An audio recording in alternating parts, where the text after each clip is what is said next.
Las inundaciones y el drenaje han causado problemas a la Ciudad de México. Las soluciones se remontan al siglo XV, cuando Nezahualcóyotl construyó un dique para separar las aguas dulces de la Laguna de México de las salobres del lago de Texcoco. En 1900, el Gran Canal del Desagüe y el primer túnel de Tequisquiac fueron puestos al servicio de los 500,000 habitantes del Distrito Federal.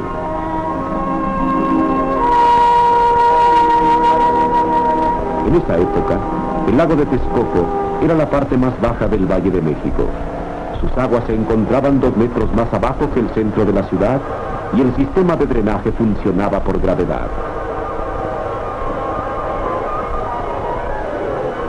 A partir de 1930, la ciudad empezó a extenderse.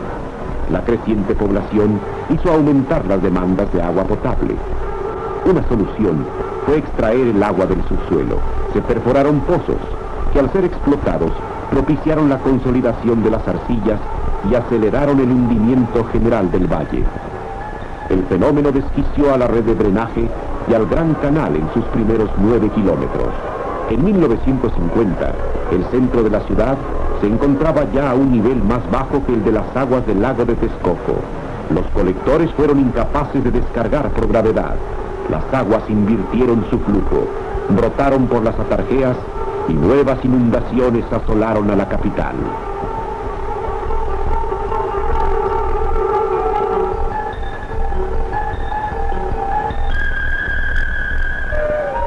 La red de drenaje fue reconstruida y se estableció el sistema por bombeo que hasta hoy persiste, en el cual los colectores descargan a grandes cárcamos, de donde las aguas son bombeadas al Gran Canal. La metrópoli siguió creciendo y el hundimiento continuó, a tal grado que en 1969 el centro de la ciudad se encontraba 5 metros más abajo que las aguas del lago de Texcoco. El desarrollo y el hundimiento de la ciudad han hecho que el sistema de drenaje actual opere en condiciones cada vez menos apropiadas. No obstante, la cuidadosa vigilancia y protección que se le brinda, sin escatimar en gastos de operación y mantenimiento.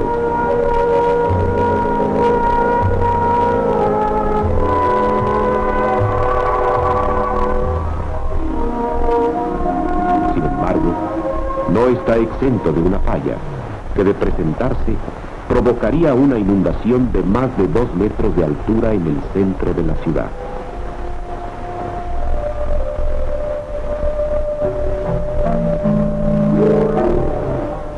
Ante la posibilidad de un siniestro de tal magnitud, las autoridades han venido estudiando desde 1954 las posibles soluciones y han iniciado a partir de 1967 la construcción de un nuevo sistema profundo de drenaje por gravedad, ajeno a los fenómenos de hundimiento, cuya planeación ha contemplado no solo las necesidades actuales de una ciudad con 10 millones de habitantes, sino las previstas para el año 2000, cuando el área metropolitana se extienda en 1.600 kilómetros cuadrados y esté poblada por 26 millones de habitantes.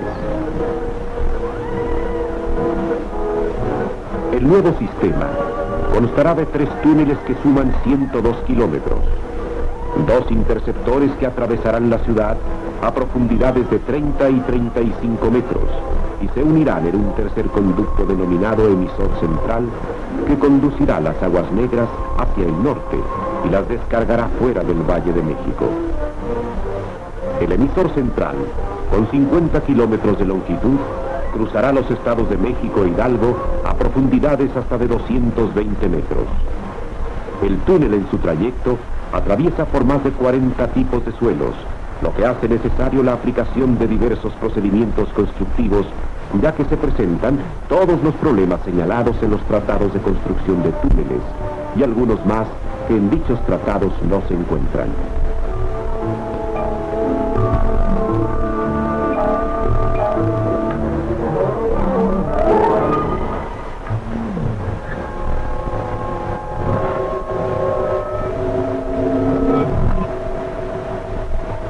Los túneles se realizan a través de lumbreras, que son pozos profundos de grandes dimensiones.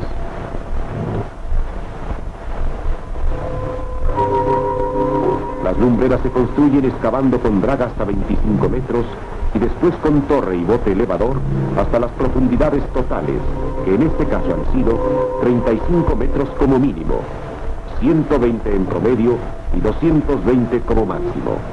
El terreno excavado se recibe con anillos metálicos en toda la altura. Después se cuelan los muros definitivos para formar así el conducto vertical, que en adelante será el único contacto entre la obra subterránea y la superficie.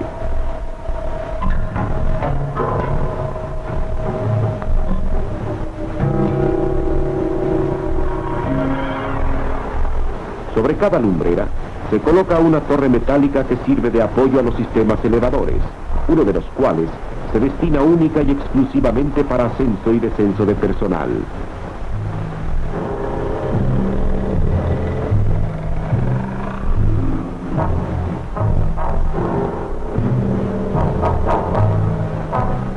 Por las lumbreras se introducen equipos pesados y materiales de construcción, y también se extrae el producto de la excavación, lo cual se logra mediante otros sistemas elevadores de gran capacidad que son accionados por poderosos malacates eléctricos.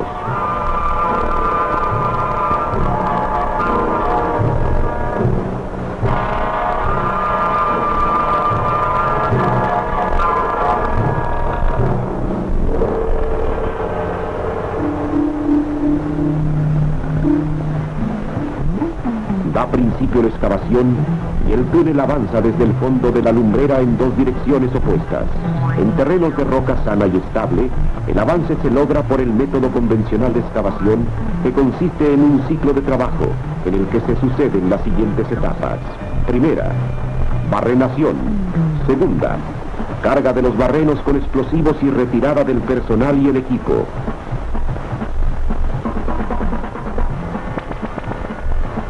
Tercera, voladura o tronada. Cuarta, rezaga o acarreo del material producido con la explosión.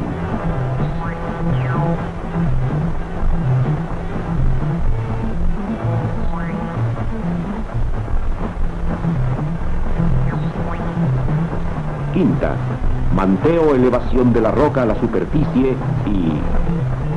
Sexta, ademe o protección del tramo excavado.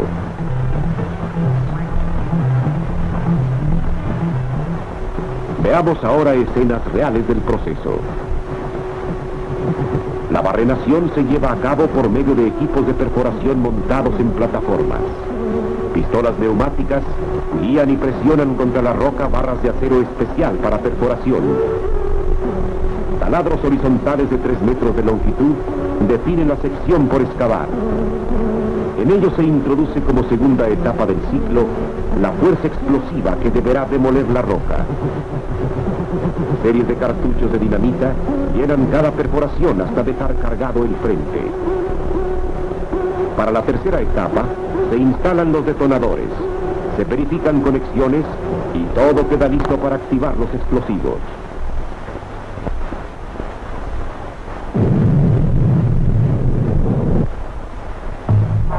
Tras el estruendo que ha sacudido las entrañas de la tierra, la roca cede, se fractura y afloja, siguiendo la línea trazada por el hombre.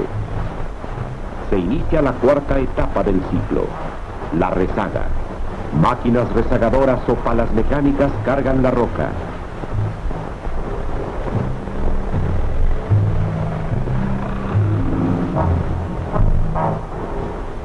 Bandas transportadoras o las propias palas depositan la roca en vagonetas.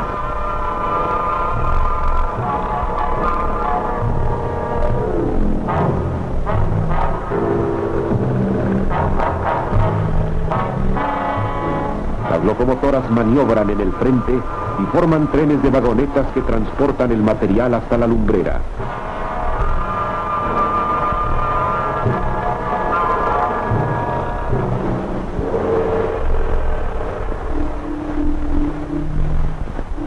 En el fondo de la lumbrera, los botes elevadores esperan su carga para iniciar la quinta etapa llamada manteo. Cada vagoneta descarga a una tolva de la cual la roca pasa a los botes.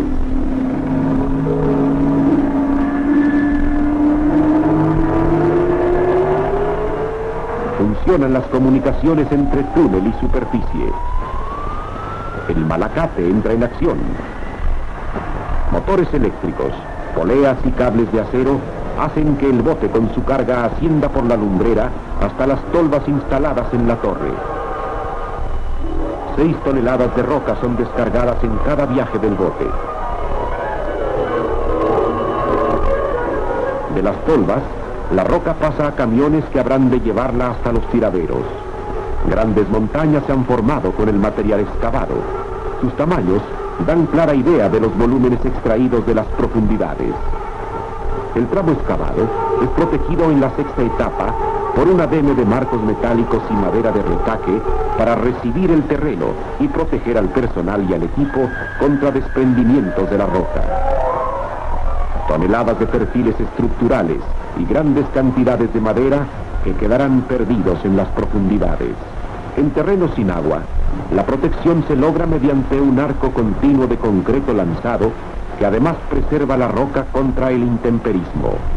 El concreto se dosifica en seco y se transporta al frente en carros de agregados.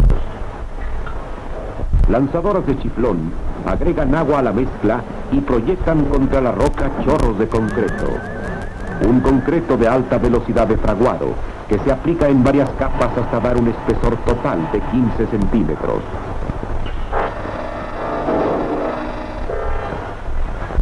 Cuando el terreno presenta problemas locales, el uso de explosivos resulta inadmisible y se recurre entonces a otros métodos constructivos.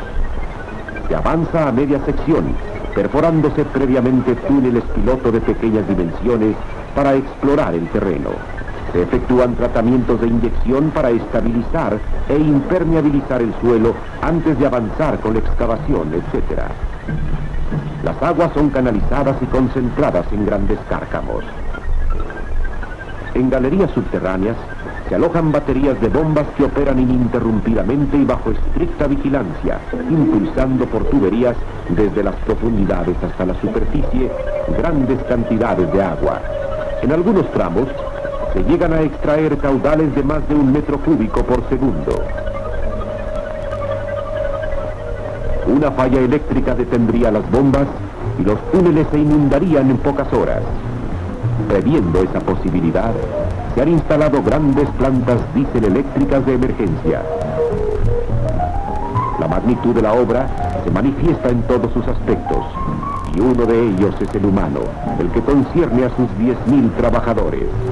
Se han establecido campamentos alrededor de cada lumbrera, con dormitorios y baños, instalaciones deportivas como albercas que aprovechan ya purificada el agua de los túneles, canchas de básquetbol, de fútbol, etc.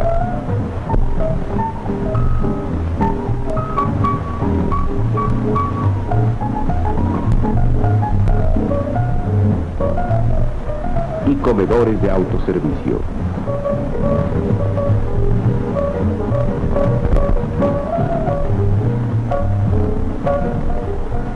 Todos los servicios forman parte de un plan de seguridad que va más allá de lo que solo es cuidar a los trabajadores y darles los elementos necesarios para su trabajo. La seguridad comprende servicios médicos, puestos de socorro y ambulancias distribuidas a lo largo del emisor.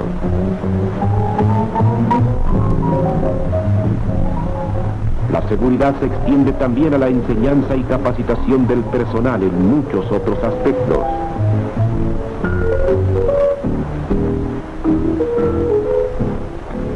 La seguridad comprende la vigilancia de todas y cada una de las instalaciones,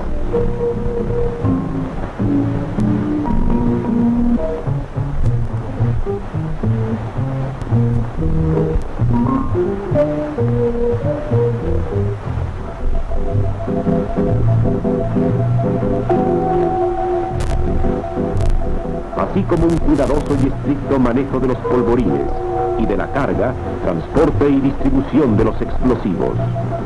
En esta obra se ha producido la mayor concentración de maquinaria de construcción de que a la fecha se tenga noticia en todo el país.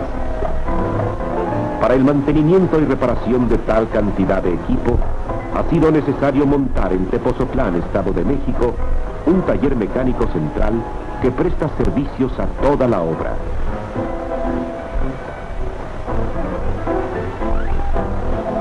Por otra parte, en Querétaro se han fabricado los escudos requeridos para la perforación del túnel en limos y arenas, sistema que se emplea en algunos tramos de los interceptores según un proceso que se inicia haciendo descender completo el escudo por una lumbrera, en una maniobra que toma 30 horas y que aquí la cámara nos muestra en unos cuantos segundos.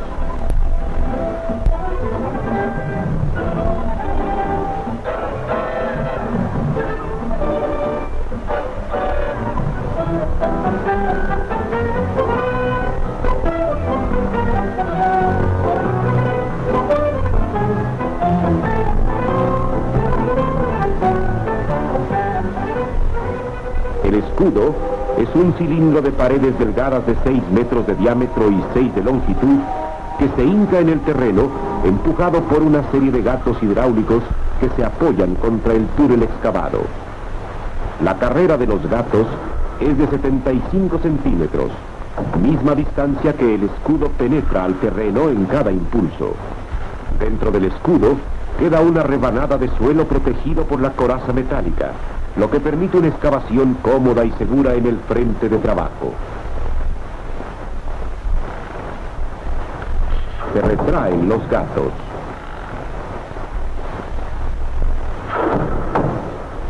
Un brazo erector que lleva el escudo en su parte posterior coloca un revestimiento primario de anillos de concreto formado por varias dovelas precoladas.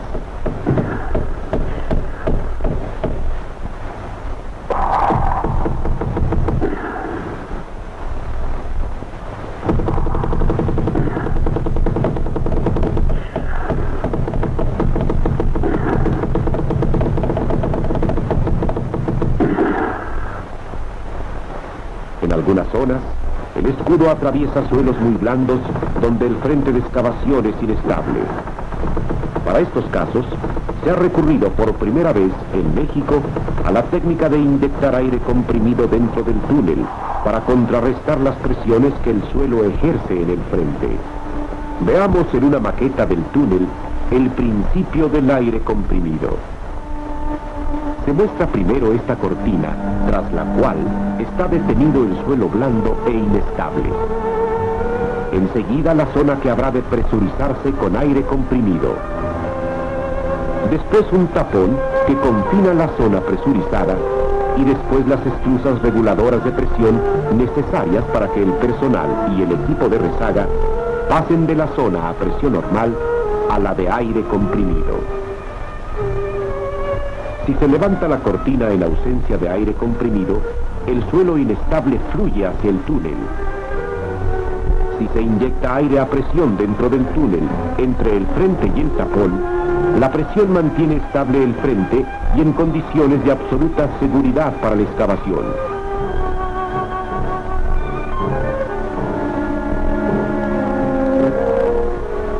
Las instalaciones que se requieren para sostener la presión dentro del túnel durante todo el proceso de excavación son complejas y delicadas. Grandes compresores, tanques reguladores de aire, tanques contra incendios, plantas eléctricas de emergencia, etc. Para este tipo de trabajo se requiere un personal totalmente capacitado para soportar presiones mayores a la atmosférica, es decir, a la que normalmente actúa sobre el cuerpo humano. Los trabajadores se sujetan a estrictos y rigurosos exámenes médicos.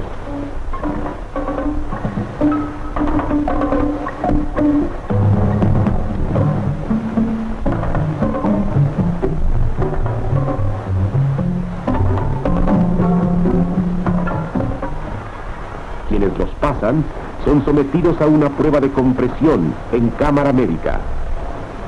Dentro de la cámara se inyecta aire comprimido.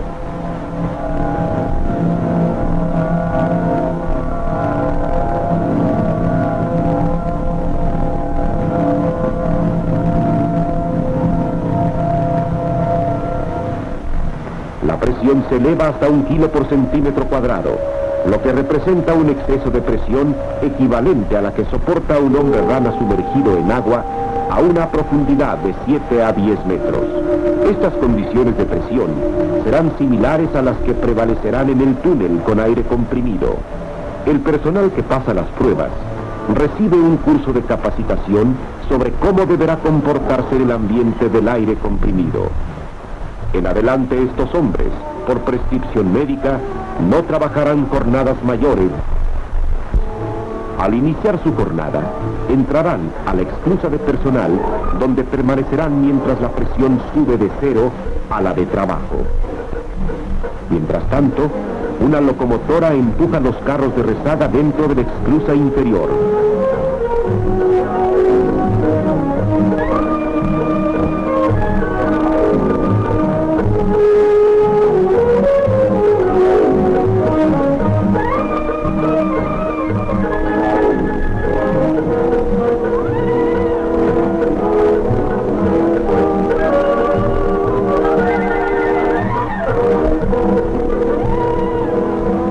Cierra la compuerta que da acceso al tramo presurizado. Otra locomotora jala los carros dentro de la zona comprimida.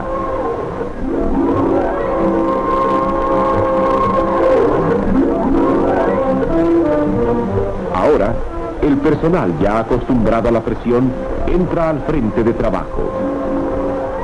La excavación con escudo sigue su curso. El material, como en otros casos, es rezagado y transportado hacia el fondo de la lumbrera, elevado a la superficie, etc.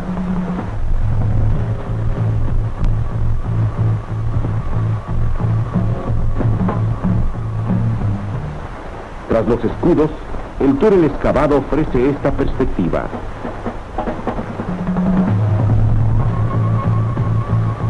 Para retornar a la superficie, el personal vuelve a la esclusa para someterse al proceso de descompresión progresiva. Y así sucesivamente.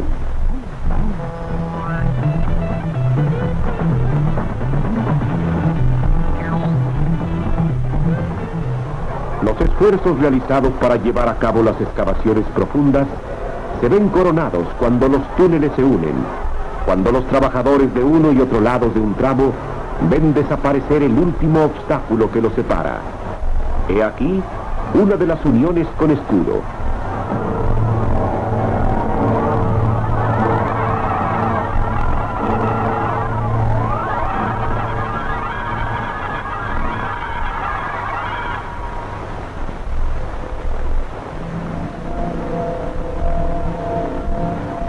Ahora, una de las uniones más espectaculares.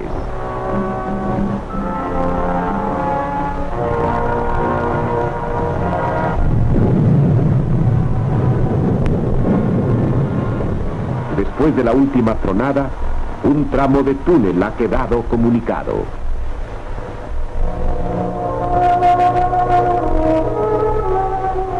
El momento es muy emotivo y también muy digno de celebrarse.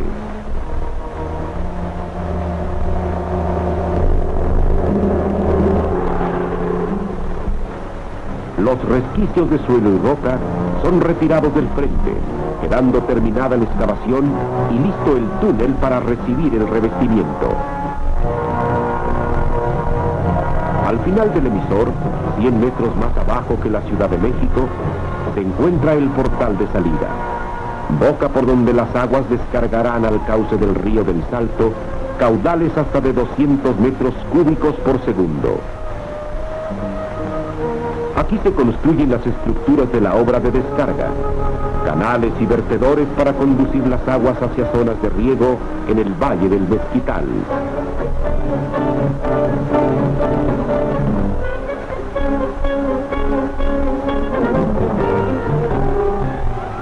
Los preparativos para el colado se han hecho con anticipación. Las cimbras para el revestimiento del emisor son grandes tubos de 6,5 metros de diámetro y 63 de longitud, formados por 9 secciones que se desarman y contraen, y cuyo funcionamiento es como sigue. La sección extrema se desarma por partes. Primero la parte superior, o clave, y después la parte inferior, o cubeta.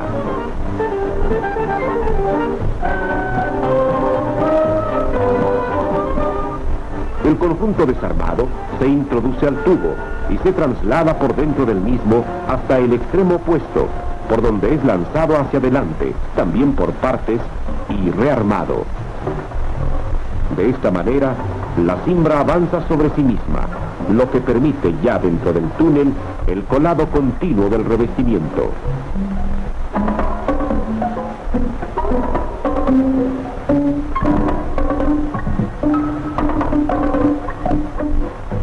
Modernas plantas de concreto de tipo móvil, operación automática y alta capacidad de producción han sido ya dispuestas junto a las lumbreras para abastecer a los trenes de colado, que sin descanso trabajarán en los túneles hasta dejarlos totalmente revestidos.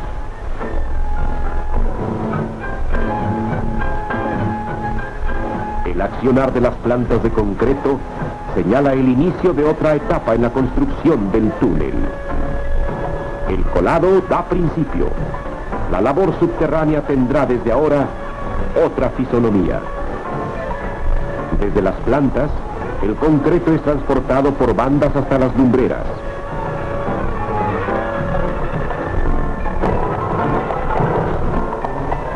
Desciende por tuberías y en el fondo es depositado en tolvas, de las cuales pasa a carros especiales que lo transportan hasta los frentes de colado.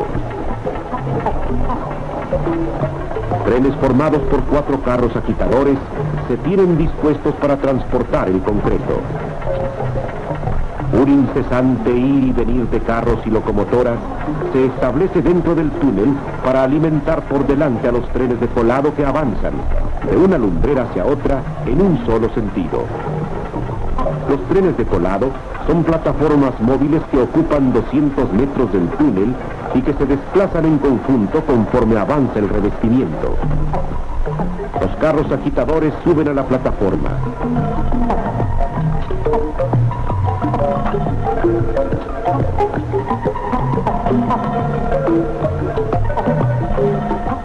Cada uno descarga a una banda que pasa bajo las vías y que lleva el concreto hasta otra más que lo eleva y deposita en las bombas o cañones para concreto.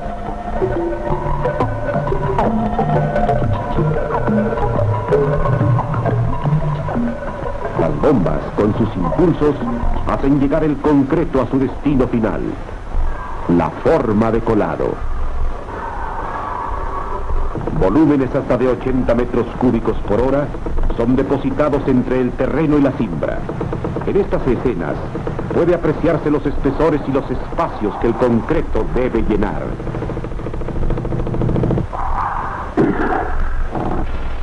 Estas cimbras son guiadas por teodolitos láser que garantizan la precisión en el trazo del túnel. El colado avanza y las cimbras funcionan en las condiciones previstas. Atrás de ellas va quedando el túnel terminado.